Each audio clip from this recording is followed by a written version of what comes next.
Welcome back, everybody. Once again, this is Mark Lawrence. Happy Thanksgiving weekend to you and yours. And we're here on Against the Spread to keep your winnings intact throughout this Thanksgiving weekend. I'm going to be joined, as always, as I do, with Jim Feist, the legend himself from Las Vegas. Andy Isco will be joining us from Las Vegas in just a moment or two, and Greg DePalma from Prime Sports Network. First of all, Jim, how was your Thanksgiving day? Too much food, too much celebration, but I did have a couple winners, which I was happy about. The only loser I think I had anyway, it was a good day. And I'm looking forward to a good, winning, happy, relaxing Friday, Saturday, and Sunday. If it's possible to relax when you're looking at your money, whirling around, circling the drain and hoping it doesn't really go down. Yeah, with every turnover, right? Right. Greg, I asked you earlier about your Thanksgiving. I'm glad you had a good Thanksgiving as well. It was called to my attention, and I didn't even realize this, but all three underdogs won straight up in the NFL on Thanksgiving Thursday. And I looked at my database to find the last time it happened, and it didn't. I've never seen that happen. All three underdogs win straight up. Was that a surprise to you, Greg? Actually, when you looked at the games, they really shouldn't have been because, of course, Green Bay, we know how good they are, so that was an easy one. But the way Dallas had been playing and the way the Chiefs had been playing, that was not really a surprise. And the Bengals one, I think the biggest surprise with the Bengals game against the Ravens was how well the Bengals defense played. And I think that, look, there is no way the Bengals are that if Joe Flacco was still the quarterback, that they're just not going to be that hyped up. It was a hyped up Bengal team. They were getting their savior back, and they looked at the standings and said, "Hey, if we win every game and go 9-8, we got a shot." And after the way that things have gone for them over the past 6 weeks or so, you can see why they were just fired up to play. If their defense can play like that every game, they do have a shot. Yeah, they do, especially with Joe Burrow being back. They look like they were all charged up. Nice debut by Burrow coming back just like that. Andy Isco, Las Vegas. Are you still nibbling on that turkey, or is that in the past? I've gotten by the apple pie, however. Oh, there we go. Yeah. Nice. Real nice.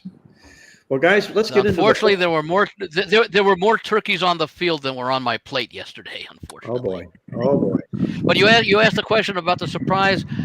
The Bengals defense played well, but I think a lot of it had to do with just how badly the Ravens offense played, and Lamar does not look anything like the Lamar that we saw, in week 1. And I have to believe that there's some injury that's still going on that maybe either hasn't been revealed, which would create a lot of fines, or perhaps maybe not properly diagnosed by the medical staff. Yeah, he doesn't look the same, that's for sure. At some point, we have to wonder about the coaching staff for the Ravens. They've had some awkward... Harbaugh's been around for a long time, 17, 18 years. And he leads the league in lost a double-digit fourth quarter leads, and they have disappointed so much in the last couple of years in the playoffs and stuff and big games. I'm wondering about this coaching stuff. You can't all put it on the players. If it weren't for Buffalo, we'd be hearing the same thing about Baltimore. We always hear about Buffalo. They can't beat Kansas City. Baltimore's been just as unsuccessful in the playoffs. Well, yeah, exactly. But they never have been as successful as anybody expected because of Josh Allen. They all thought that Josh Allen's being underutilized. I don't know if Lamar is, but Lamar's got there a couple times. He just has underperformed. Again, we have to look at the coaches too. I'm not sure where the blame goes, but it's been a little bit ugly. And remember, for the last couple of years, Lamar Jackson's had Derrick Henry, one of the a Hall of Fame running back, which would take the pressure off of the Ravens, especially with Lamar's running ability to compensate for Derrick Henry not have to carry the full load with the running game. Yeah, but he's a culprit that's contributed to their turnover as well. Well, yeah, the fumbles, yeah. Yeah, exactly. So I guess the only answer to yesterday's game, none of us realized that Burrow plays defense. Defense. Oh, yeah. I mean, he put on a great display, didn't he? Well, he sure motivated the defense. Yes, he sure did. That was nice to see. I'm a big. Do you Bill think Burrow. that people will now finally get what we say every year about the Super Bowl jinx? Because it's even happening to the Kansas City Chiefs. Yeah. And it looks like officially or unofficially that they may be done. That it's going to take probably them winning out. And that there are some steps, there are challenges along the way. Yeah. So I got to thank Toma for say you're welcome to Toma, who's watched the DeMarco show, saw the I like Cincinnati +8, and he got it and he won. Yeah. Real nice. I'll tell you what, and remember, I don't know if you guys talked about it before, if we mentioned in the past. Remember last year, Cincinnati was 4-8, and they won 5 straight games, lost out on tiebreakers. I think it was with Denver, but they were 9-8. So they ended up with a record that some years might qualify for the wild card, some years might not. But they won their last 5 games, and they, I believe it was 5-0. I think Denver, a win over Denver, I think was one of them actually. But so it wouldn't have been a tiebreaker with Denver. It might have been a 3-way tie or something. Well, they got to beat Buffalo and Baltimore again the next 2 weeks, but after that, everything's a win for them. So, we may. And we know their history against Buffalo. Yes, we do. And Josh Allen is not happy about that history. No, he's not. I got to read this question, general question for panel. 10 years ago, there were 8 first-round ballot Hall of Fame quarterbacks. Now hardly any. How does Medicare quarterback play affect your capping? Medicare? Yes, that's hilarious. That's a good one. It doesn't work. It's actually mediocre, but we'll take Medicare as well. Hey guys, Brady, I think, was an exception to that rule. He played well up until the end. Yes, he did. Before we move into the show here, I want to share with you something that I put in the coffee club this morning, and it's a little bit of a repeat from Charles Barkley. He's back on stage again, and he's thank goodness for that. Yes, he is, but he's again confirming the fact that he detests the fact that the NCAA is allowing these kids to bet on pro sports games. He's absolutely gone wild about it, and I'm going to read you some of the stuff he said. I put this in the coffee. Well, we got the clip, Mark. Oh, you got okay. Well, then play that clip if you would, Greg. Okay. Which let me know that we need to do something about the NCAA, where they announced that they're gonna let college players bet on pro sports. If that's not the stupidest shit, you talk about putting your kids in the kitchen, turning the stove on, like you can't even. Like when I heard that, I said, "This got to be a joke. This got to be a joke." I mean, these are the people we got running college sports now. We want to know why it's a shit show. I mean, anybody think that's a good idea should have their head examined. Like, why would you even do that if you're the NCAA? Like, are you serious right now? You think that's a good idea? Because we've already got issues going on with kids gambling now when they shouldn't be gambling. I mean, this is just crazy. He is 100% right. There's no question, Andy. It's time for the NCAA to get off their rear end and become the governing authority that they're supposed to be. It's we can talk about this subject till the cows come home, but it's going to go up in flames. But it has to be. I think the fire's got to be put out on this sooner than later. I've never heard anything so stupid in my life. Incredible. Well, the NCAA must have, because this. That's what I thought. I had seen that the other day in response to, well, not Charles's comments, although it probably played some factor because it probably woke up some guys in the NCAA. But I believe that that was the right thing to do. Yeah, they obviously heard more than just Charles Barkley, so they've decided to rescind the rule allowing bets on pro sports. As you can see here, it says the staff will not be allowed to bet on professional sports after the organization's membership voted. This was a couple weeks ago, actually about 10 days ago. Actually, might have been last week, to rescind a rule change that would have permitted those bets. The move follows a string of high-profile gambling cases. And of course, we all know what they are. And they talk about all that right here. It says the rule change to allow gambling on pro sports would have taken effect November 1st, but under a rarely used rule, each Division I school was given 30 days to vote to rescind the proposal since it was adopted by less than 75% of the Division I cabinet. More than 2/3 of the Division I members needed to vote to stop the rule change, and that bar was reached on Friday, which was last week. So, You say November 1st or December 1st? Because November 1st. So it must have been next year. So Yeah, or was it already going on? I said November 1st, so that was for next year. Yeah. Okay. Well, it didn't say for this year or next year, but one assumes it had to be for next year. But some people might have interpreted that it was retroactive. All right, guys, let me share with you a couple of stats from the midweek again, if I can, and then we're going to tear apart the National Football League a little bit on the card this week, as I always do, talk about the NFL playoff picture as it exists today as we're speaking here right now. And we're beginning to see the Kansas City Chiefs falling into the twilight zone. The question is, can they rebound if the playoffs were to start this particular weekend? Number 2, Denver would be playing number 7, Chicago. With number 1, they would be playing Chicago. Number 3, the Colts playing the number 7, Jacksonville Jaguars. The Broncos are in the AFC. Yeah, AFC. So how would they play Chicago? You said Chicago, didn't you? Chargers, maybe. I've got the Colts playing the Jaguars, three against 6. Yeah. And number 4, Baltimore playing number 5, the Chargers. In the NFC, it's the number 2 Eagles. They've lost their grip on the first seed against the number 7 49ers. The number 3 Bears, Chicago Bears, surprising team this year, taking on the number 6 Packers, who appear to be a team on the rise and the come right now. And the number 4 Tampa Bay Bucks, who are stuck in that number 4 seed only because someone has to be. Yeah, because they're leading the division. So somebody's got to move forward there.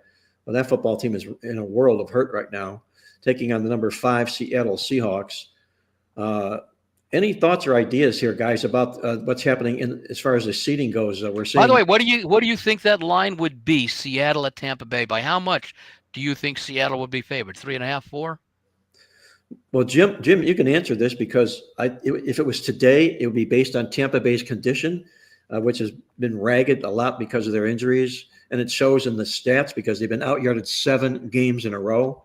But what do you think that line would be today, Jim, if they played that game? Well, if they played it today, Seattle would definitely be favored because of the injuries. But, in 6 weeks, when the playoffs begin, I'm going to ask this to Greg because Greg's more tied in to the injuries and what the potential of his people coming back. We don't know who's going to get hurt between now and then, but we have might have an idea of who might be coming back. Now, Tampa Bay has not played one game this year healthy. They have been one of the more injured teams in the league, and they've done okay, but they've been slipping, no question about it. And of course, the last game, Baker got a little banged up with the shoulder, but in reality, all Tampa Bay really needs to do is beat the Panthers, and they get to play them twice in the next few weeks. If they beat the Panthers, they're in, and that's all they have to do, and they get one of the top seeds because they're a division winner. That's crazy as it is, even though they haven't been playing well. But Greg, in your opinion, are any of these injured players for Tampa coming back by the time the playoffs start? Well, we're supposed to see Irving next week, but again, I don't see that as a position on their team that is a major difference maker. The obviously Mayfield could play this week, so we know that. There's really only 2 players. That's it. 2 players that need to come back. Everybody else won't come back, and that's Ben Bredeson, the guard, and Hassan Reddick, the edge rusher. That is it.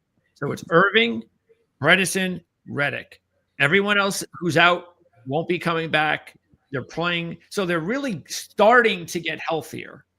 Bredeson should be back any week now, and Reddick will be back any week now. So the hope is if they don't have any more injuries, they will have in about a week or two, they will have everybody back that needs to be back this season.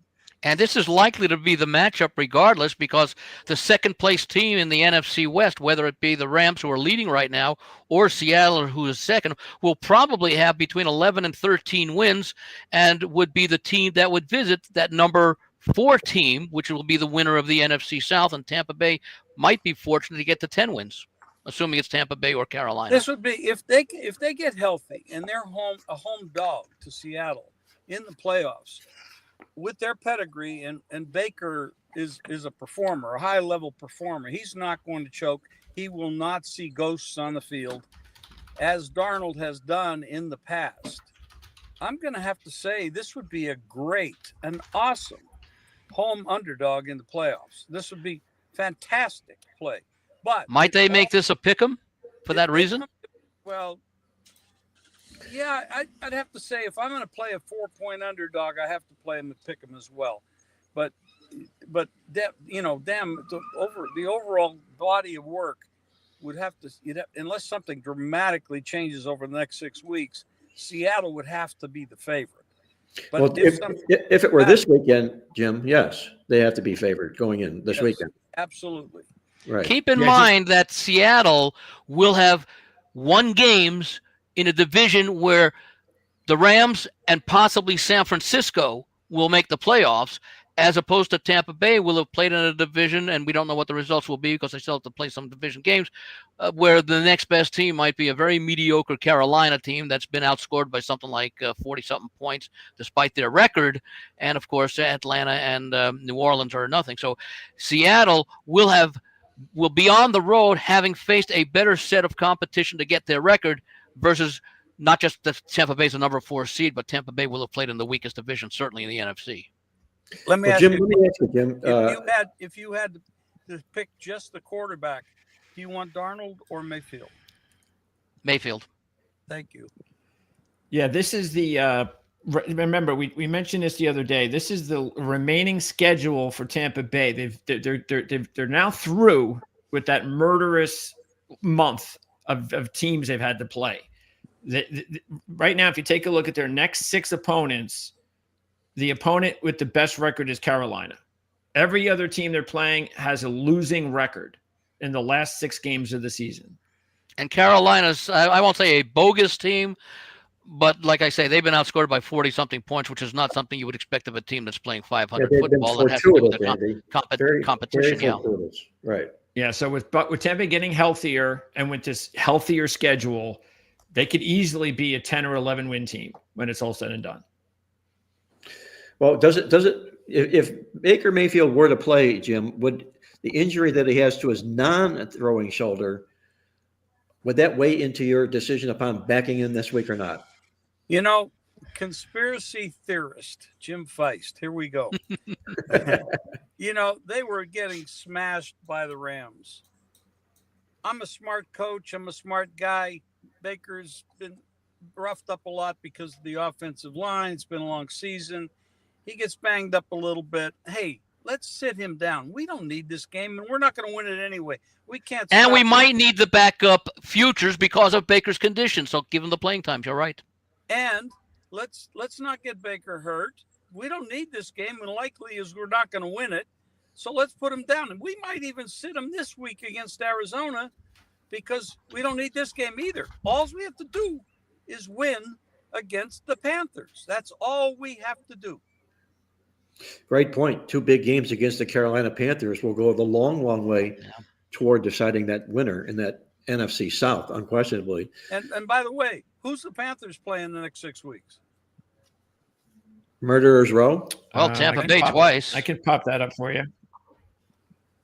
Let's see. Tampa Bay once. Oh, by the way, as I'm putting up the Carolina schedule, Tampa Bay, there is the possibility, something that they didn't think was going to happen. There's a possibility that Kalijah Cansey is going to return. And he's one of their better young defensive linemen. He's an interior defensive lineman who they lost early on in the season. They thought he was gone for the year. Now there's reports that he could very well return by the end of the season, which would be big for them. So here's Carolina's schedule. They got a bye next week, and then they have the 2 against Tampa, 1 against Seattle, and then 1 at New Orleans. And don't they have to play the Rams this week?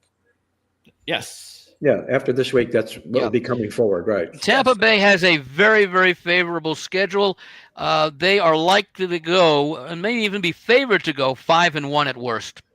And Splitting the games with Carolina. Carolina could go 1-4. Yeah. I rest my case. I'm reading between the lines for a future side to win that division on the Tampa Bay Bucks from Mr. Jim Feist. Well, I did that. Greg knows that I did that way back in June. Yes. And by the way, it does look like Bucky Irving will play this week, so that's even better. So Godwin's already back. Mayfield's supposed to play. Irving's supposed to play. So the only guy left now is Bredesen, and then they're going to have as complete as an offensive unit as they've had all season. Well, Jim, let me ask you this. I think all in all, grading the schedules week to week to week, this is one of the poorest in the National Football League that I've come across in a long time. Other than the 4 games this yesterday and today. Well, yeah, because you strip those out of the schedule, and this is what you're left with. Right. Exactly. Yeah. You play some 4 good teams on Thanksgiving Thursday, and you're left with garbage for the rest of the week. Do you find it handicapping games like this, Jim, where you have to decide between 2 bad teams? Does that make you a little bit more uncomfortable, or will you just kind of continue to look for the edge? Well, when they're bad teams, I don't look for who's going to win. I look at the totals, and I look at the props, because I don't like betting on bad teams for or against them, because it's impossible to know what these are. Players that barely are in the league. They may not be getting good coaching. They may not have a good head coach. They may not have a good offensive or defensive coordinator. There's a lot of reasons that a team could be bad or underperforming. But I don't agree that there's no good games. 2 good games: Texans, Colts, Bills, Steelers. Well, 3 games matching up winning teams from that standpoint. Well, if you look at this Houston-Indianapolis game, this is huge. This is a huge game for playoff positioning.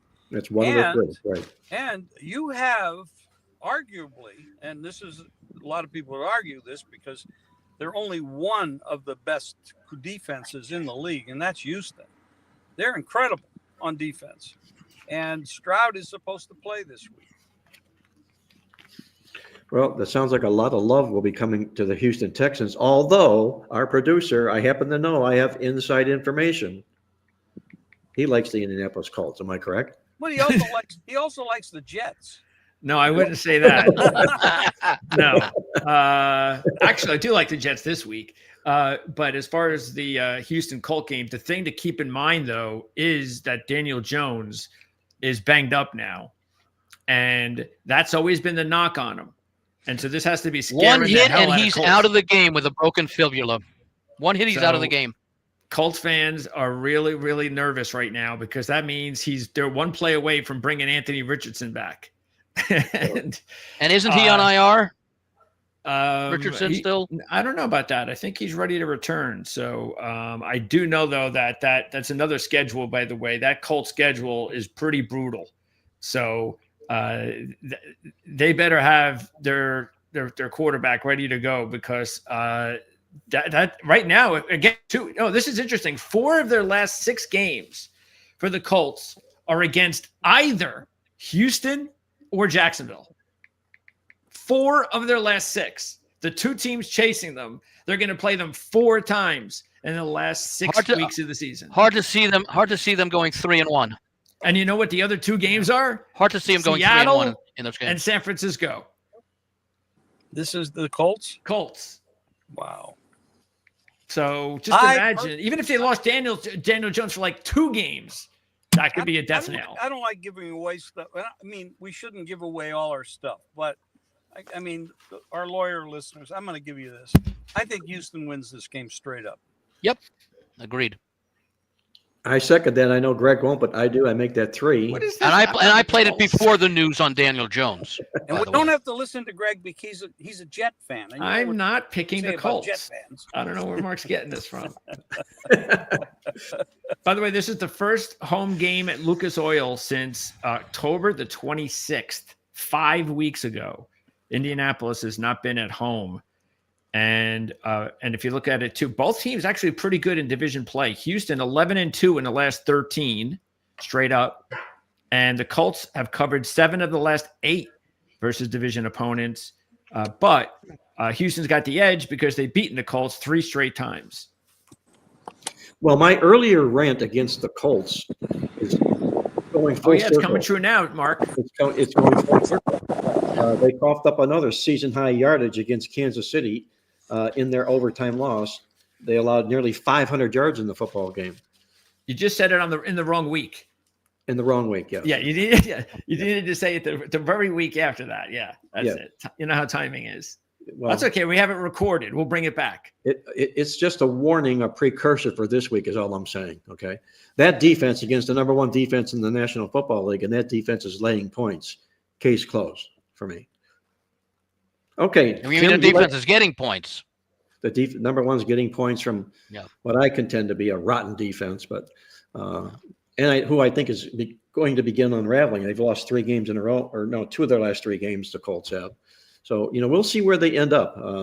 I don't think they're going to be the number 3 seed out of the AFC, which is where they're sitting right now. When did they find out about that broken fibula about Daniel Jones? They had about a note for that for a while. Isn't that medical malpractice if he's been playing with it? Who trusts these NFL execs anymore? Let's pop up the division because keep this in mind. Again, what I just said.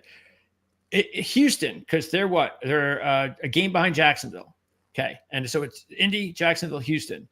So look at the odds to win the division. Houston 7-1. Let's keep in mind of course, all they have to do, but if they beat the Colts twice, they're tied and they win the tiebreaker. Yep. So they're 7-1. Now, of course, they'd have to beat the Jacksonville Jags too, but that's okay because they still have the Jags on their schedule. Matter of fact, I think they also have, I think it's a 2-game, if I'm not mistaken. No, it's not 1. They'll be playing each other one more time, Jacksonville and Houston. So, yeah. And Jacksonville did beat Houston, so they do have a little bit of an edge at this point. But if Houston evens up the series, wouldn't this be a pretty good wager, guys? Those are very attractive odds. And looking at what you're showing with the server time, that's like right now those odds are there. I think part of it is if you take a look at the schedule for Houston, in addition to playing the Colts twice, they also have games at Kansas City and at the Chargers. So it is a difficult route for them compared to Indianapolis's schedule. Although Seattle and San Francisco will be difficult. One of those, the San Francisco game is at home. And of course, they just played Indianapolis. So maybe those odds seem very long for a team that is 2-time defending champion, has won a playoff game, AFC South champion, and has won a playoff game in each of those 2 years. And I believe they were both rather comfortable against division winner, against Cleveland, I think, was a wild card a couple of years ago, and then against the Chargers in that blowout game last year.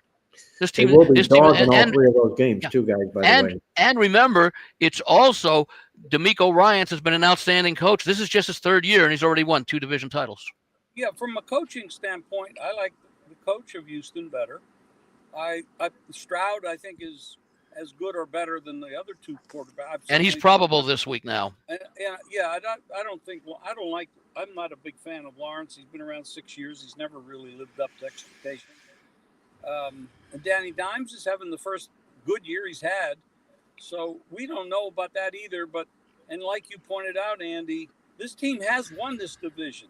I gotta say Houston's the right side here now for this game and for the division. Houston will be at Kansas City next week. And what did you say Houston's division odds are, Greg, to win the 7-1. 7-1. And what are the Colts?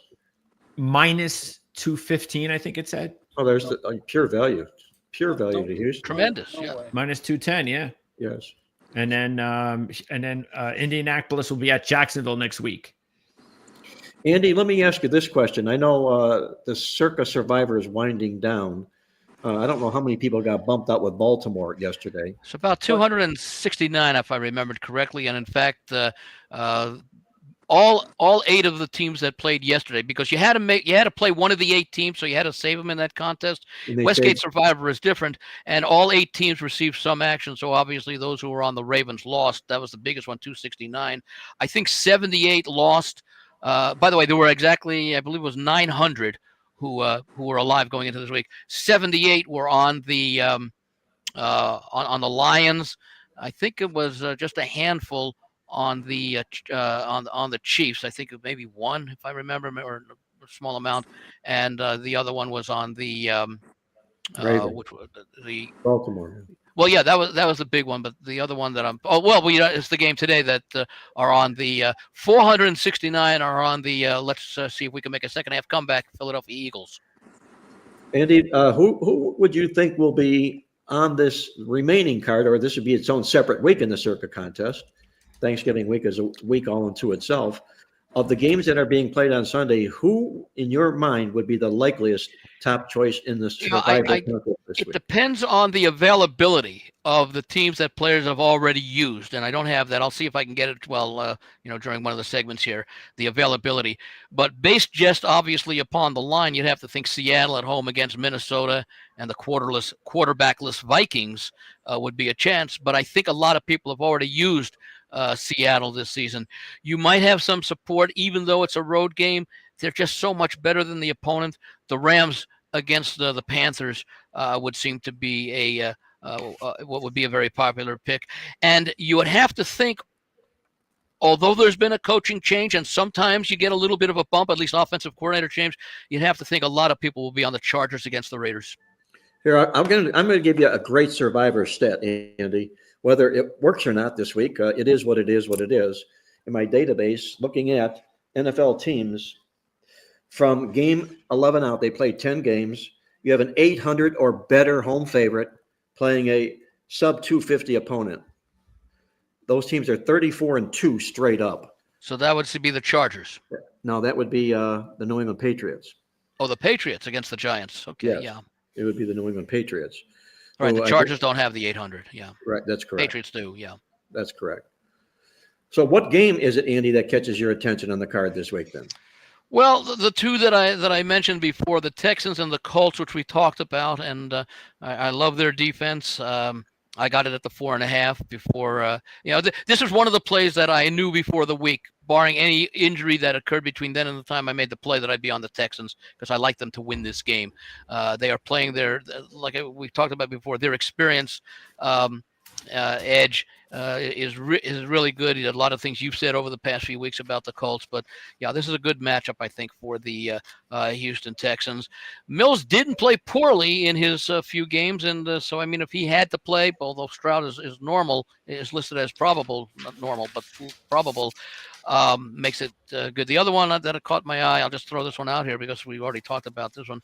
Buffalo laying the 3 points, I believe it is still, at the Steelers. I think this is a game where, despite some of the defensive vulnerabilities of the Bills, although they are getting healthy, I think they're going up a Pittsburgh team that is not playing as well as perhaps we would have thought they are playing. And of course, they still have, Pittsburgh does, 2 games against Baltimore coming up. And I think right now they are tied, although a Steeler win would give them the outright lead. I think they were tied, and Baltimore was in first place because of the tiebreakers. But now with the loss last night, it does open up for the Steelers. But I just think this is still a very good Buffalo team, and I would take Josh Allen over Aaron Rodgers. Do you think Aaron Rodgers will be a spike for Pittsburgh, this particularly coming back into the lineup?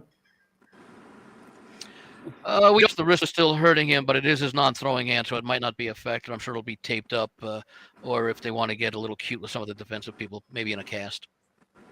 Yeah, Okay.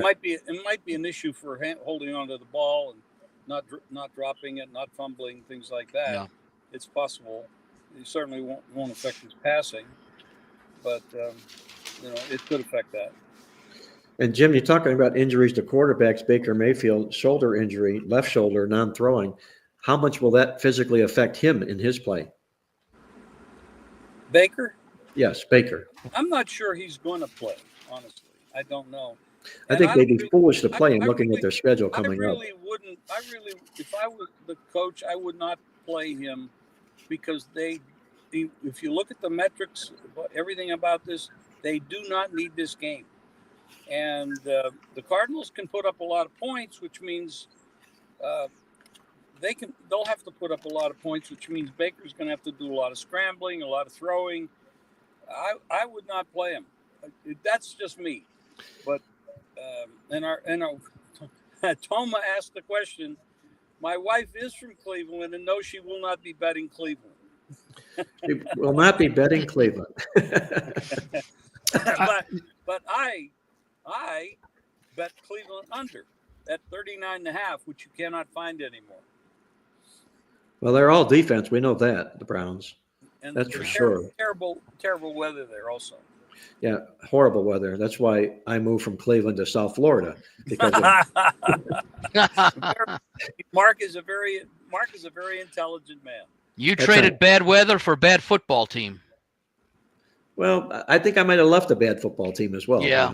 That's true. The odds makers actually believe pretty strongly that the Bucks, that Mayfield is going to start, because that line moved up a couple of points in the last day or two. Where are you showing? Just still at 3?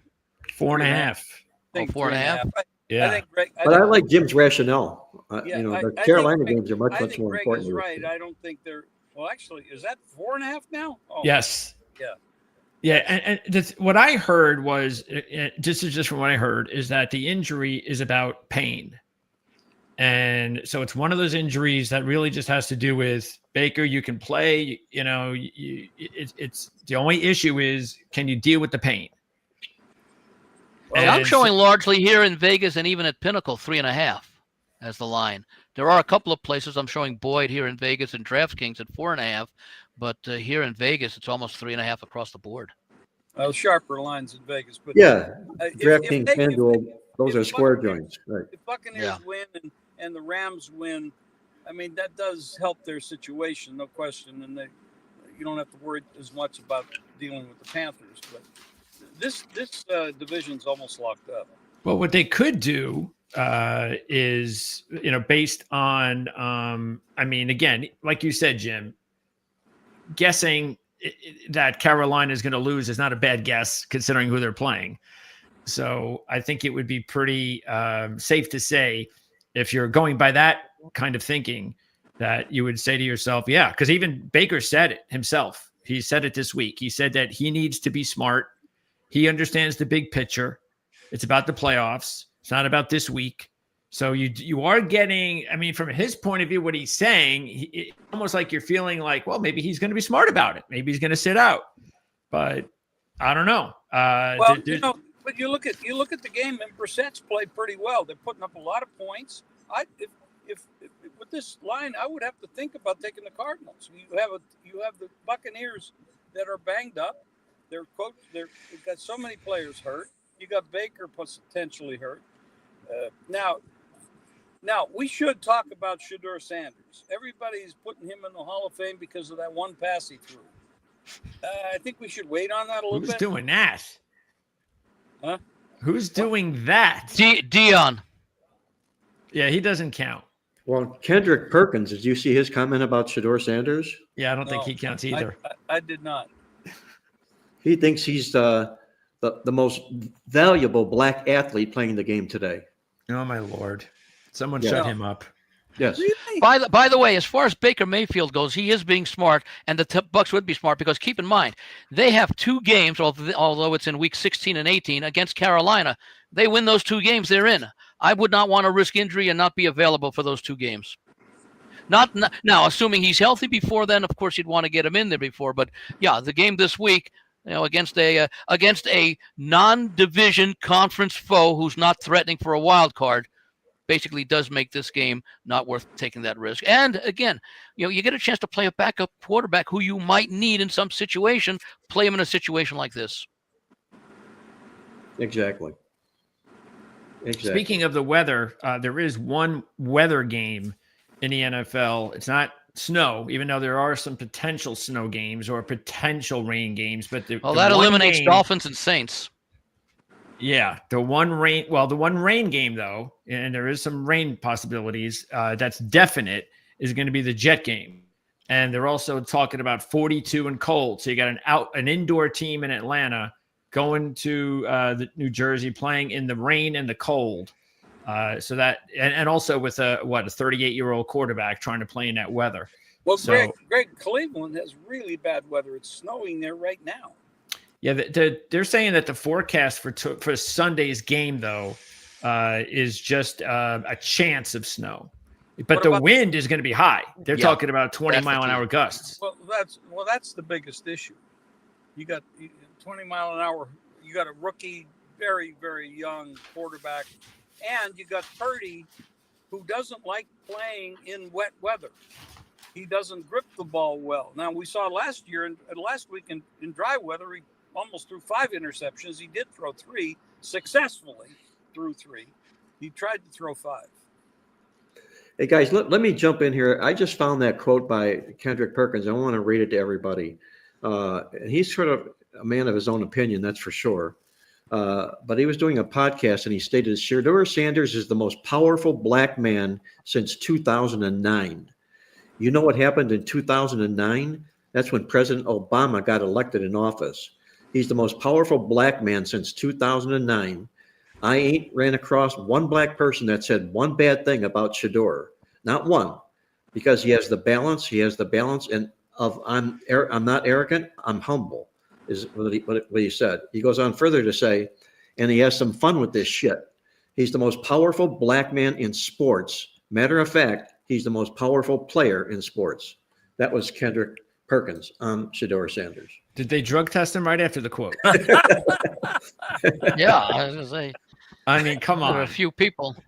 Holy crap! I think he's more powerful than say Saquon Barkley or Lamar Jackson. Yeah, of course. Yeah, and this is just football. He says sports. Yeah, I know. Michael Jordan's still pretty powerful, even though he's out of the game. Magic Johnson is still, take a look at their bank Michael accounts. Jordan's in a big lawsuit and NASCAR. against NASCAR. So he is still pretty much big in sports. Absolutely. Hey, Jim, before I let you go, we're going to move on to the college football side of things. Any final thought you have on the NFL football card? A thought, a selection, a pick, aside, something that our listeners would like to hear from you? Oh, boy. That you haven't expounded on already. Yeah, I think I did talk about. I think the Rams are right now at this point the best team in football. I think Philadelphia's playing with their food. Kansas City's going to miss the playoffs. There's a chance, even though slim, that Bengals could actually make the playoffs. Huh? Win that division. It's possible. But Buffalo's going to have to beat Pittsburgh, and the Ravens going to have to play the way they played last night. Surprise, surprise, surprise. The last 2 weeks, Dallas has beaten Philadelphia and Kansas City, and that's one hell of a thing.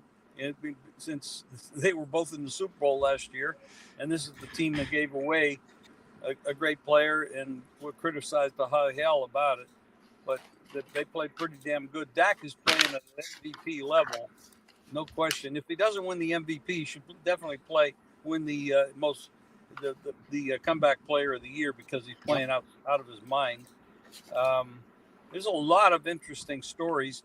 I don't know what to say about the Lions losing their centers. That's a big one. Their center's coming back. I don't know what kind of shape he's going to be in, but he is on retiring. That's big. Craig Ragnow? Greg can talk a little bit about that.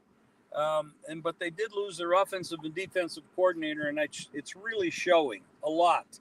And it shows you how difficult it is to replace people. Yeah, because it means Campbell is making a lot of bad decisions in his place. Yeah, he is. Jim, let me ask you this question.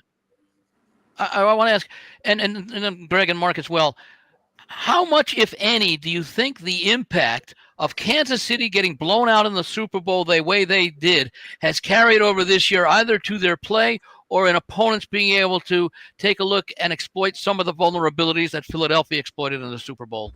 I think it matters. I think, first of all, being division winners 9 straight years, 5 out of 6 in the Super Bowl means they play a lot of extra games. And not only the extra games, but the extra practices. And they're getting older. So it's kind of like a similar crew of players playing extra games for 5 straight years in the Super Bowl. It makes a difference. And I think they might be worn out because they certainly have not played up to expectations this year. And last year they won 10 games by in Small margins. 1-score games. Yep. I mean, there's a lot of wear and tear, and they all have fat pocketbooks, and that weighs you down as well, mentally, physically. You're not as hungry, and there's hungry people out there, and I bet Denver to win that division at the beginning of the year. I think I'm right on it, and I thought the Chargers would finish second. And that might happen, but their offensive line is so terrible. And the Raiders are a lot worse than I ever thought they'd be, but they're awful. They might be the worst team in football, honestly. But these are comments I have. I mean, it's all over. I mean, I lived the NFL, and some of the quality out there is really bad. Well, the Raiders, Jim, happened to be my big ugly dog of the week, Bud. The big ugly dog, the Raiders, and they are ugly. And you may need to drink a few buds if you're backing them, though, this week. Keep that in mind as well. I got something to say. Yeah, a couple of weeks ago, I had Lou Finicaro on the show, and I never bet these, but Lou is he doesn't mind going against the grain. He doesn't mind. Do you know him, Mark? Yes. Okay. I've spoken a couple of times, not personally, but I know him. Yes. Yes, but he is. I really like him. But he plays a lot. This is something, and I learned from him in this conversation. I have always played 2-team teasers, and the prices on the 2-team teasers, as Andy can tell you, have really been jacked up from what they used to be to what they are now. They used to be even money, and now some places you're making you lay minus 125. As high as that. In one place, 135. It's absurd. So Lou said he saw that and he got mad at it, and he said, because he liked playing teasers, he said, I'm going to play 10-point teasers because they haven't changed the odds. So he looks at 10-point teasers, but he focuses mostly on the. Now those are 3-teamers, correct? You have to have 3 teams. 3 teams, and it's 10 points. So this is kind of a lesson to all the people out there. So we had this conversation, pretty deep conversation about it, and then Andy and I had a conversation about it, and Andy did some research. And I shared that with Lou. So this is a lesson from 3 guys that do nothing but this. So I said, if you're moving the line 10 points, and it's such a dog era right now, why not look at the underdogs? And now I played since that conversation 3 weeks ago. You mean move that underdog 10 points is what you're saying? Yes. I've played 8 3-team 10-point teasers since that conversation with Lou. I'm 8-0. Okay, so folks, take a look at that. Think about it. And of course, on ProLine, we have you click the button, click the join. By the way, did you play it yesterday? Because you're definitely 3-0 because they won outright. Absolutely, guy. Yeah. Absolutely, I did. Now, and you can play it with totals also. You don't need to play just the sides. You can do it with totals. So I'm already pretty damn good with totals. So now you put that into the mix. So I don't know where I was going with that, but in any case, that's a great lesson, Jim. A great observation on his part, the fact that 3-team teasers have not been violated, haven't been destroyed for pricing. Right. And like you're saying, look at the dog in those plays rather than moving the favorite back down. That's really, really good advice. Well, it's such a dog year, as all you guys know. It's so many of these dogs win straight up anyway. Why bother with the favorites? Just stick with the dogs. Now, that might change at the end of the season because you're dealing with better teams, and the bad teams are going to be leaving the field. They're not going to be in the mix. But it's the last few, the 8 no, I don't mind that record at all. Hey, Jim, here, real quick before you go, Toma, 8883, wanted to know, he asked you mentioned your wife is from Cleveland. Does she bet, and will she be on Cleveland plus 4.5? Years ago, she used to bet football. She also played a lot of poker. She played several times in the World Series of Poker. Mark, you know her. Yes. She doesn't do that. She's pretty busy with her decorating and design business. And she's never been a fan of the Cleveland Browns. Of course, I admire her for that because they're so damn bad. But no, she will not be She will not be betting them. I will not be betting them because I don't know much about Shador and what he's doing. But I do like the under a lot. Well, remember, the most powerful black man in sports. Okay, Shador. Okay. I am not going to side with that comment. By the way, Jim, to your point, just to point out how bad some of these teams are, we are 2/3 of the way through the season and 1/4 of the league. Okay, we're talking 18. What is it? 3 wins or less. A quarter of the league, and you have 1, 2, 3, 4 more teams with 4 losses. So you're talking, and we're 2/3 of the way through the season. Oh my God, that's 12 teams. Yeah, 4 wins or less. Meaning, and if you have 4 wins, and if you play 2/3, mathematically that works out to 6-11. I love at the end of the year. I love the NFL. I love the competition. I love what we saw. We saw 3 pretty good games yesterday. I love that. But this is a bad. Honest to God, it's just a bad product. It's just a bad product. It's nobody's fault. There's not that many talented players. Offensive or coaches. Offensive line is weak. The quarterback situation is weak. The coaching sometimes is weak. So you have a bad product right now. It's not very good. And it's all the injuries as well. That too. And what can you really can't? I think that they should change some of the rules also, because you're calling a lot of penalties in these games on infractions that could be called either way. For example, pass interference can be called either way because they're jostling down the field. I've never felt that there should be any penalty for illegal motion. Let the team do whatever it wants to do as far as setting up on offense. Well, that's a discussion for another day. Hey, Jim, I'm going to let you go this time for sure, okay? And just in response to the person that asked Jim about how well he made out on Thanksgiving Day and does he like dogs, he said, sure, I cleaned up yesterday. The proof is in the pudding. He's sitting in a brand new car today, okay? I drive so little, my 2017 Genesis is still brand new. It's still just like new. Perfect. Hey, Jimmy, have a great weekend, okay? Okay, you guys as well. Bye-bye. Good luck, Jim.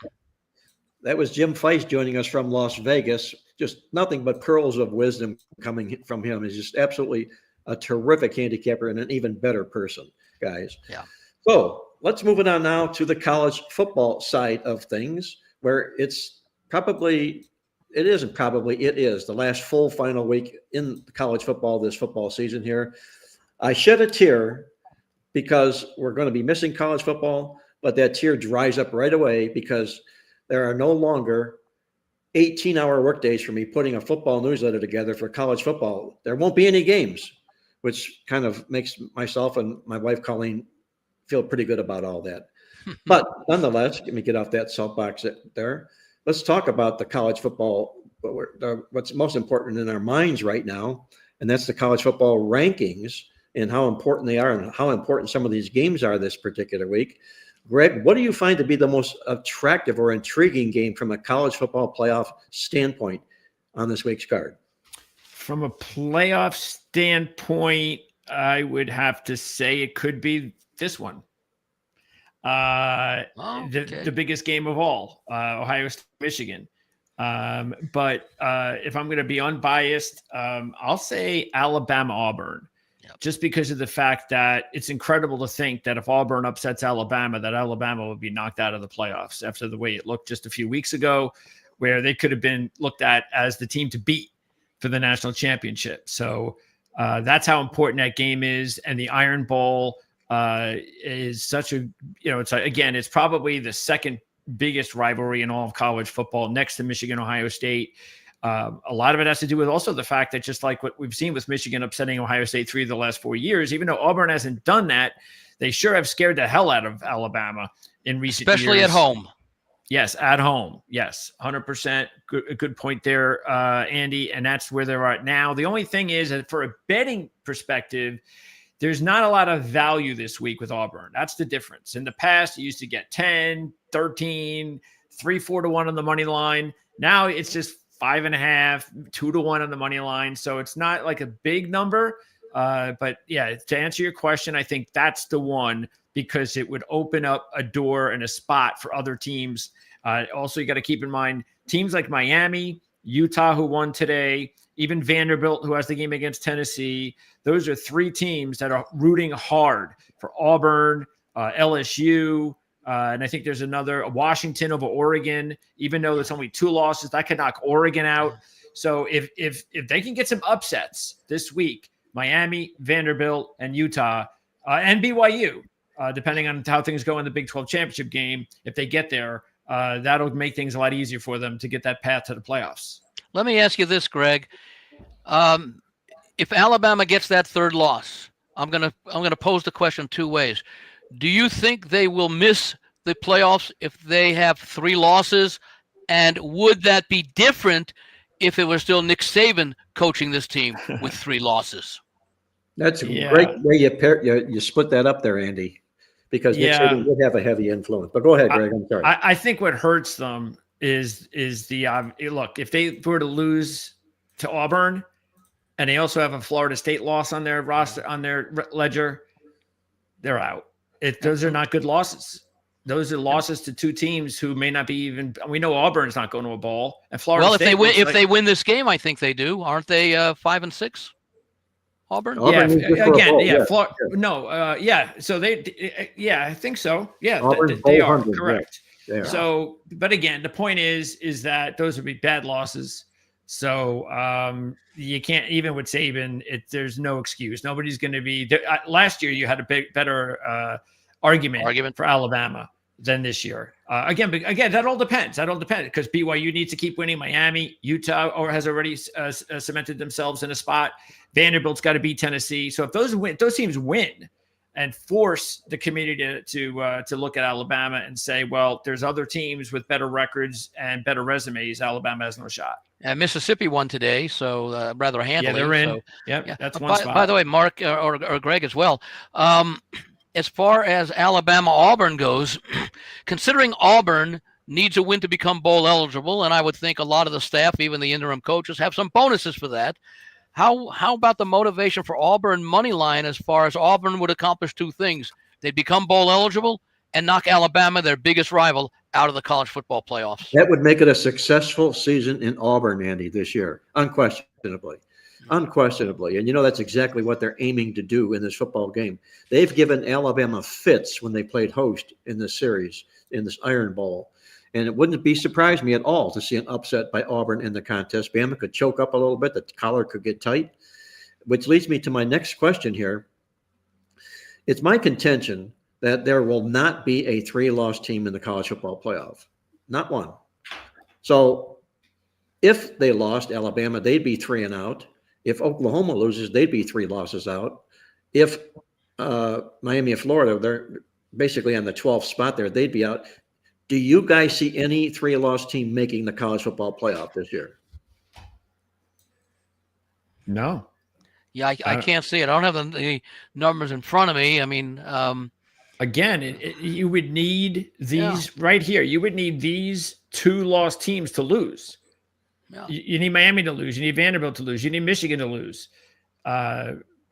Otherwise, Texas is a possibility. No, if they knock off A&M and then win well, no, they can't play in the. No, they can't. Can they play? No, they can't. But if they knock off A&M, it might be possible. I think BYU would get in. No, I'm sorry, not BYU. They're in the Big 12. But Texas is not going to be in the Southeast Conference Championship game, unfortunately. Right. No, but if they have 3 losses and they would end up knocking off Texas A&M as the only one of 3 unbeaten teams, Ohio State, Indiana being the other. Then they can say they're the most attractive 3-loss team. And they lost a tough game at Ohio State where they outgained them at the beginning of the year. Yes, they did. 14-7 game. Yeah, it's just going to take a lot of those 2-loss teams to lose. Yeah. It's unlikely scenario. Exactly right. Yeah, exactly. I mean, BYU, if they were to lose a second game, they're not going to get the recognition. So with 3, Texas would jump them. But yeah, Miami would have to lose. Vanderbilt's got to lose. Michigan's got to lose. and then Texas has a chance. The other thing is if Oklahoma loses, because Texas has beaten Oklahoma. And I could even see a point where if Oregon were to lose, that they might have a discussion on Texas or Oregon. That could be possible. Because the only reason it might not is because there may be more SEC teams eligible, sure, and they might give an Oregon. If their only loss is to you're saying if they lose to Washington, but that their only other loss would be to a likely unbeaten Indiana. Yes, exactly. Pending the Big Ten championship game. That would soften the blow. Yes. Yeah, they would definitely need Oklahoma to lose and Alabama to lose, and if they can get those two SEC teams to even up with them, knowing that Texas has beaten Oklahoma, then that gives them a shot. Obviously, they're still going to beat Texas A&M tonight. Yeah, that's the hardest part of all. But I won't say they're definitely out. I'll agree with you there. One other question, guys, about the playoff bracket. Right now, we're seeing Tulane, number 24, the highest seeded group of 5 team, meaning if they were to win this week, they would be the group of 5 entrant. Do you think that's justified over James Madison? That's my question. Yes. Which team are you asking about? Tulane. Yeah, Tulane's, I think, played a tougher schedule, tougher conference. I only say yes because and again, obviously, if you're saying, Mark, that Tulane wins out, James Madison wins out, and it's a discussion. The reason that I'm willing to do that now, and I did this week, actually, after having James Madison number 1 last week, I switched it and I put Tulane over James Madison because even though it was a win against Washington State, if you were going to prove to everybody that you deserve it, you needed to win that game by more than 4 and needed to not have to come back in the last closing minutes of the game to win the game either. It's just the way that the situation they're in. They needed to have at least covered the game against Washington State, and they barely won the game. Yeah. So I think that hurts them a lot and by the way, shame to the Sun Belt. Shame on them because they ruined an opportunity as outside of an opportunity as it is. They ruined an opportunity for an Old Dominion to be in the discussion by having divisions. It's stupid. And they're not going to change it because of the rivalries. And how ridiculous is that? Just imagine how much money the Sun Belt could make if an Old Dominion or a James Madison were in the playoff. But they'd care more about rivalries in the Sun Belt. Who the hell cares about rivalries in the Sun Belt? That commissioner will not be elected. That commissioner will not be elected to serve another term. There's nothing like a good old rivalry in the Sun Belt. Yeah, you can still keep a couple of rivalries. That's the rule. You got to choose a couple. You tell them you got 3 or 4. Come on now, stop. Okay, one other thing here, guys, and then I'm going to open the floor up to you guys for your idea, your selections, or advice on this week's football card.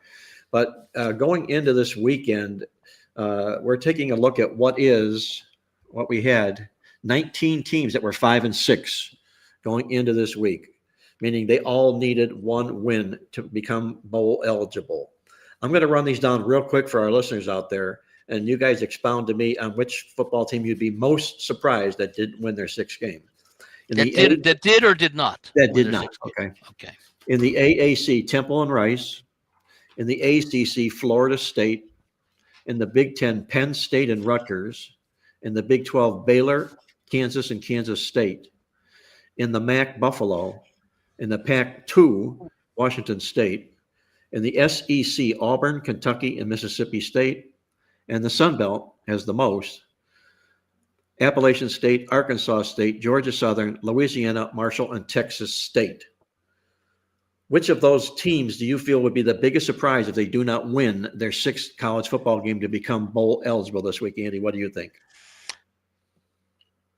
I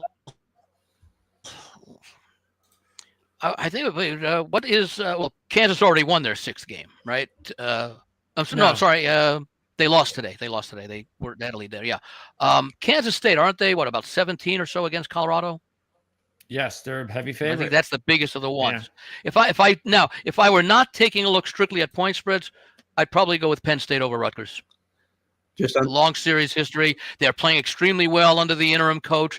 They seem to have gained a little bit of momentum and are playing a little bit more like the team that we thought that when they were ranked, number 1 or number 2 in the country coming out of August. So I would think I would be surprised. Now, again, a lot of it may have to do with the motivation of the team or the players, because I think I mentioned it, and I think I read somewhere earlier that Penn State would turn down a bowl invitation, but I don't think they expected to be winning the way that they are, and give the interim coach a chance to he's already shown that perhaps he deserves the job, although it likely will go to a big name coach from somewhere else, and that will just increase the value of the interim coach to find a head coaching job somewhere. So that would be, and again, there might be some bonuses involved, even though at the start of the season, there would have been an assistant coach's bonus. So I would be surprised if Penn State did not beat Rutgers.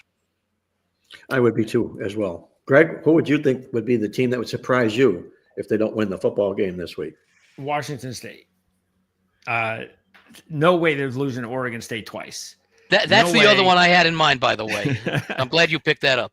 Yeah, no way. They were lucky to win the first time because Washington State, they just had one of their bad games of the year.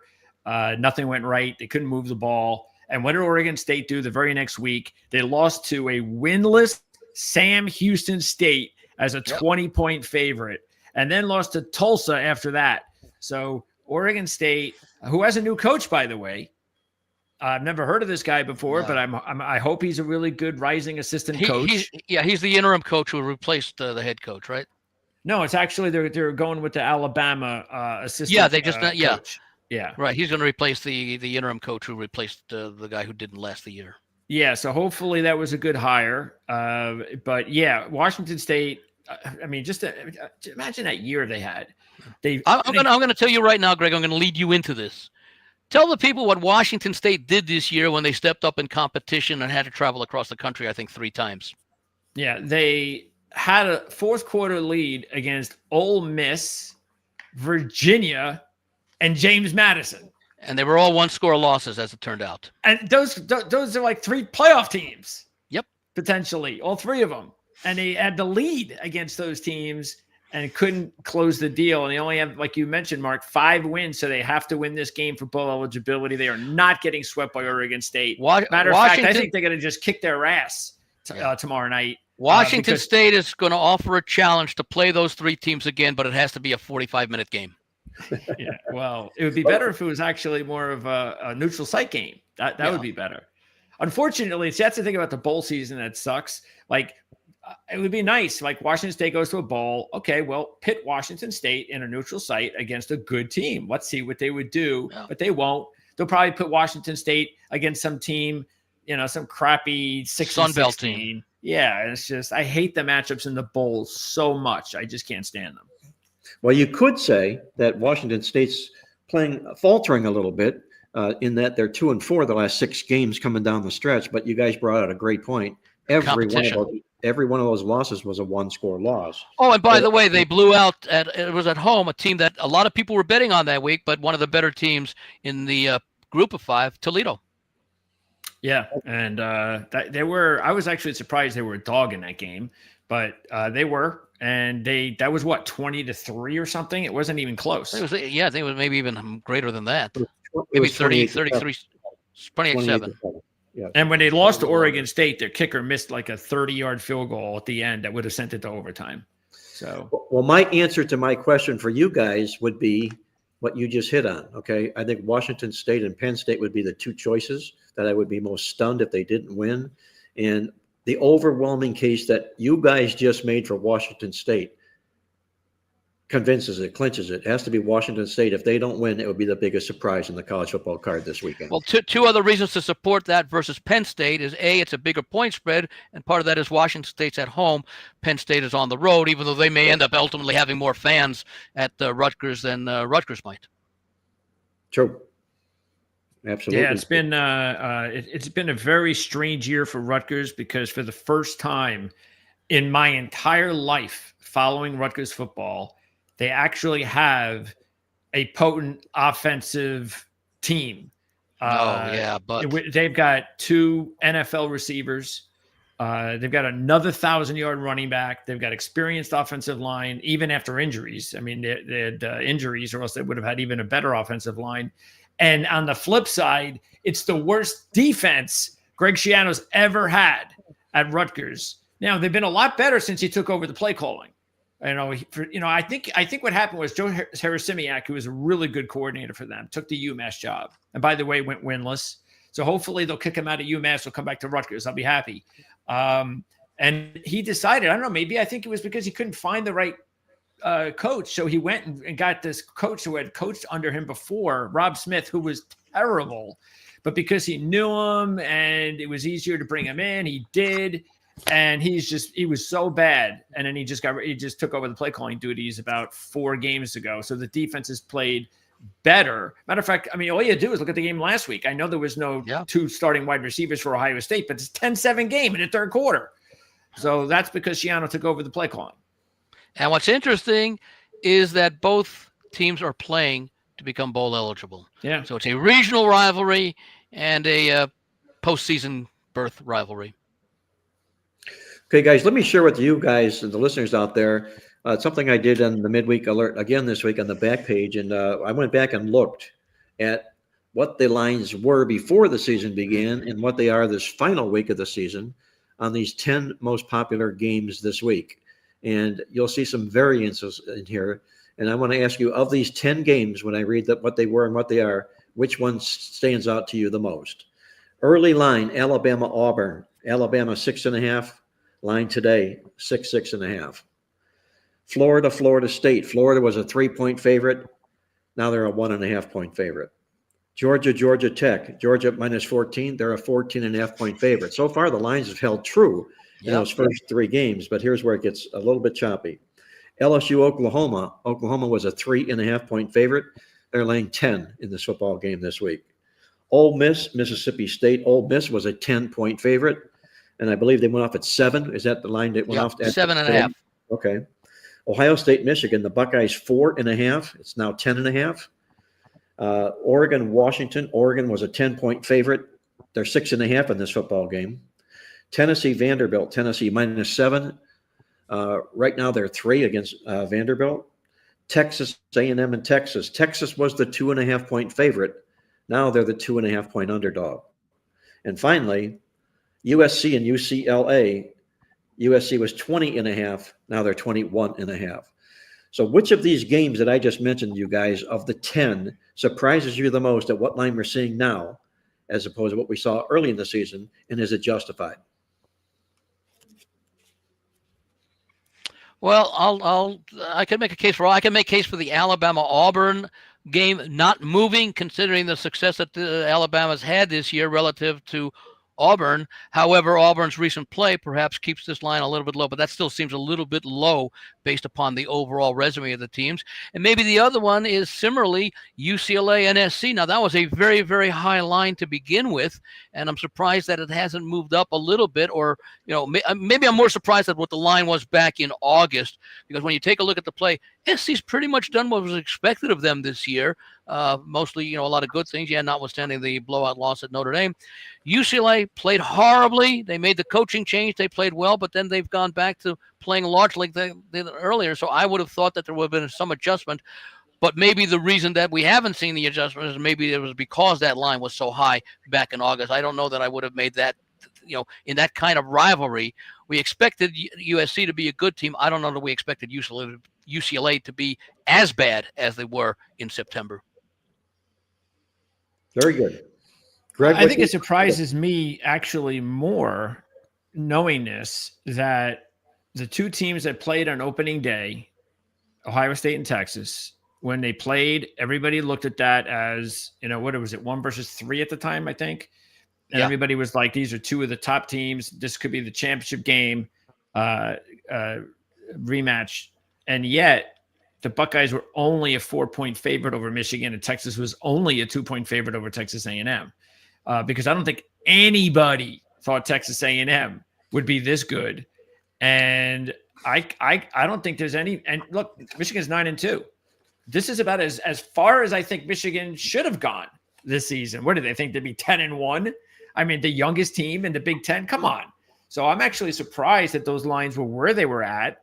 So if I'm going to answer your question more succinctly, I would say the LSU line, being that it's 10 now, which is a big number considering LSU is one of the best defenses in college football. I mean, they lost it by 10 at Alabama, and I could see that being the same type of game. And LSU hasn't quit, so I could see that being, and Oklahoma's going to have pressure on them. They know they can't lose that game. This is their last game before they go to the playoffs. Sounds like a good case. Greg, sounds like a good case for the under. I was going to say the same thing, Andy. I was going to say the same thing. Really good defenses. Yep. Yes. What's the total on that? Let me call it up on the screen right here. And let me see what the number, I think that's, let's see there. 36 and a half. 30, is that what it is? Yeah. Yeah, we're not stealing anything there. No. Oh, how about the game earlier today with Iowa and Nebraska, where Iowa exceeded the total by themselves? Which it's rare for a team to exceed an over-under by itself, and it's even incredibly rarer for that team to be a team named Iowa. I mean, unless the total was 14.5 for the game. Yes. It was about 38 and a half. I'll tell you, there's, speaking of Nebraska, that's probably the one team that, as far as Matt Rule is concerned, pressure. I've lost more respect for Matt Rule this season than I ever have. Okay, so you lost your quarterback, so everybody loses their quarterback. This is how you respond? I mean, not good. Not good. If I'm a Nebraska fan, is he under any pressure there, or would it take those alumni buyouts? Nah, it was a big part of securing the Raiola commitment, and he also, I think they just secured his brother's commitment. So yeah, he's fine, at least another year, but that's got to wake everybody up, no question about it. By the way, explain to Nebraska fans that commitment, that the brother is not Matt Rule's brother, it's Raiola's brother. Yeah, exactly. Yes, thanks. Well, guys, I'm going to take a team here that might not jump off the page, but I'm enamored with them, at least statistically, especially when I get down deep into the midweek alert. And I'm going to take a look at Florida State against Florida, and why Florida opened up 3, and for the season they had, not that Florida State's had a great season, but for the season Florida had, why is this line only moved 1.5 points? Florida cannot beat themselves right now. Take a look at the comparative numbers. Florida's the team that's keeping Texas out of the playoffs. Yes, the team that beat them. Yes. At Texas. Yeah, true. Look at their numbers this year. In the stats, win the yardage, Florida 3-8. Florida State 10-1. Total offensive yards per game. Florida 333 a game. Florida State 479 a game. By the way, Florida beat them in Florida, not at Texas. I was wrong on that one. And defensive yards a game. Florida 374. Florida State 320. I think this is the line that jumps off to me because, number one, I'm not looking for something that's queer or odd or something that looks disproportionate. I'm looking at something that, why did it move only this little bit for as poorly as Florida has played this football season here? I would make Florida State my play on this, what we saw from the opening line, preseason line in the season until we see right now. That would be kind of my take on. What was that line before the season? 3 or 3.5, I think you said? It was Florida -3. Yeah. And what's it today? Florida -1.5. Yeah. I think we talked about this last week with the North Carolina State game, and it continued. Florida State has not won a road game since 2023. So they, for whatever reason, they get on the road and they can't win games. They couldn't even beat Stanford on the road. So throw in the fact that even though Florida has not been a good home favorite, which I think, what's the line now, Mark? 1.5. Okay. Yeah, 1.5. They have won 6 of those games. Plus SEC is in the Florida's in the SEC, and they had a very, very tough schedule this year. We said that in the beginning of the year, looking at their schedule, we were like, how is Florida going to get to a bowl with that schedule?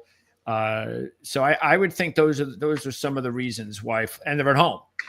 So I think that's some of the reasons. I think Florida- also Florida State needs this win to become bowl eligible, don't they? Yes, And Florida they do. can't. Yes, exactly. What I was going to ask you, Mark or Greg, both teams, I think, were expected to have better seasons than they have.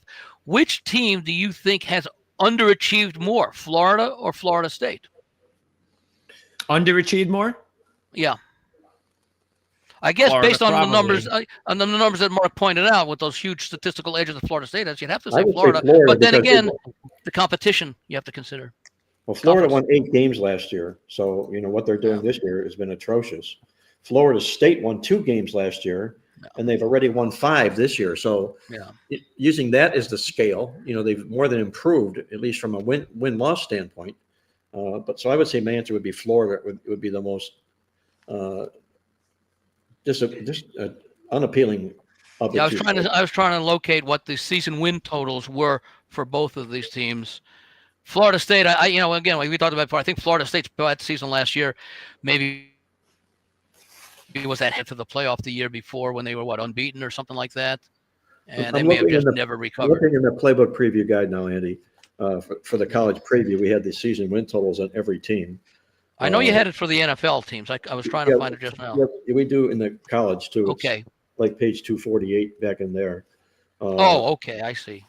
So in the ACC, Florida State was 6.5 wins Yep. for their season Yeah. win total, which they're sort of sitting right there. And in the SEC, Florida I can't imagine it's much different. was 7.5, exactly the same. Yeah. They were both I'm actually 7.5, and then what did you say? Florida State was 6.5 or 7.5? 6.5. 6.5. no, 7. Yeah, I'm actually surprised it was 7.5 with that schedule. I mean, they had a murderous schedule. But then, again, they did have more wins last year, like you said. The thing because keep in mind, I mean, beginning of the season, I think if Florida State fans before the season began had said, hey, you're going to go to a bowl. Let's say they win this game, you go to a bowl and you beat Alabama. Yeah. Would you take it after what happened to them last year? They say, okay, we'll take that. All right. It's not, we're not in the playoffs, but look at where we were last year. That's an improvement. But I don't think Florida State fans will be happy, nor should they be happy if they don't beat Florida and don't go to a bowl, considering how they started the season. Yeah. But they can't win road games. So that's the problem. If you can't win road games, you know. What's their record the last few years in the series with Florida? This is a big rivalry down there. Yeah, big Florida rivalry. owns the series. Probably ever Right since now. Bowden retired. I would think. Yeah, I don't know that. Bowden And beat look, him. we might get news any minute now that Lane Kiffin will be the new coach at Florida or LSU. Florida's I don't been in 5 understand. of the last 6, by the way. Go ahead. Answer me this. All right, because am I missing something here? Because maybe I am. Why is Lane Kiffin, unless he's leaving, why didn't he want to tell anybody what his decision was until after the Egg Bowl? Unless he was leaving. Yeah. Is there something I'm That's missing true. there? Because if he was staying, he would have announced it maybe just to his team before the start of this game. That Hey too? guys, I want you to be the first to know I'm not going anywhere. I'm going to sign that extension that we've all been talking about. Now let's go out and beat Mississippi. No, who knows? Maybe they did. And for Maybe recruiting. that was the conversation, Andy. Could be they beat him. And for comfortably. recruiting, you have to you can't not, if you're going to be there, you'd kill your recruiting at Mississippi by saying, I'm going to wait to tell everybody that I'm staying.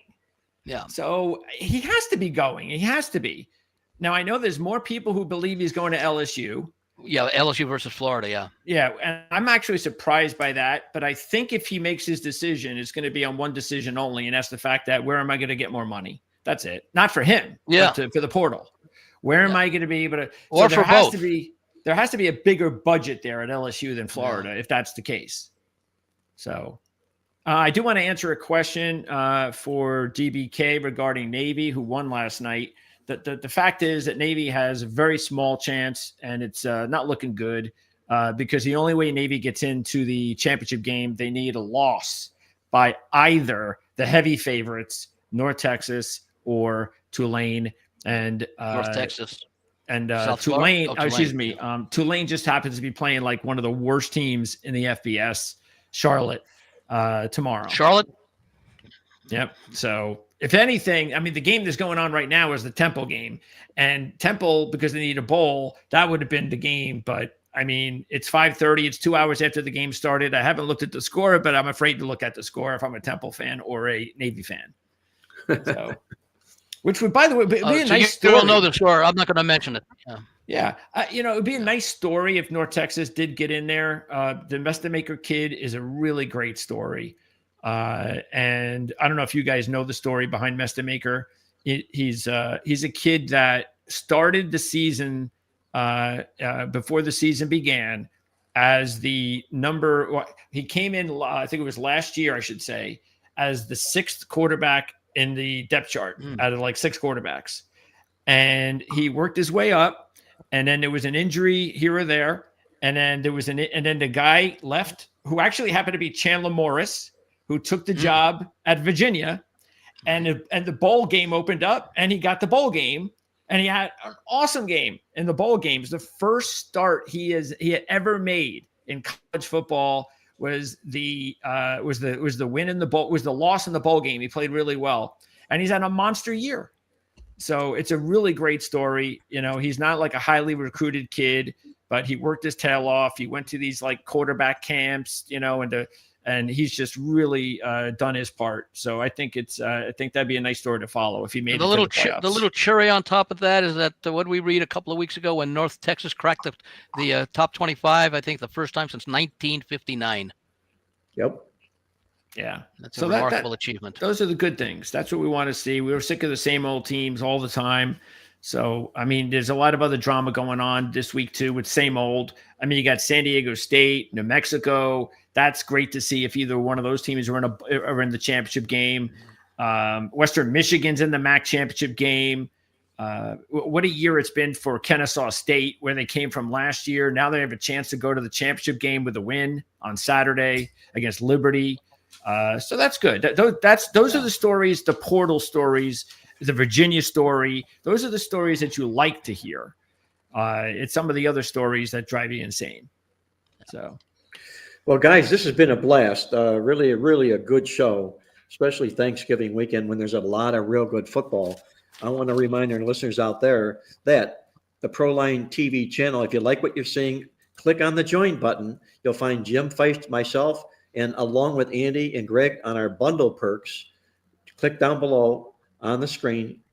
For a team of experts, visit our community page, sign up yourself, and you'll get picks and selections from all of us at prices that are unbelievably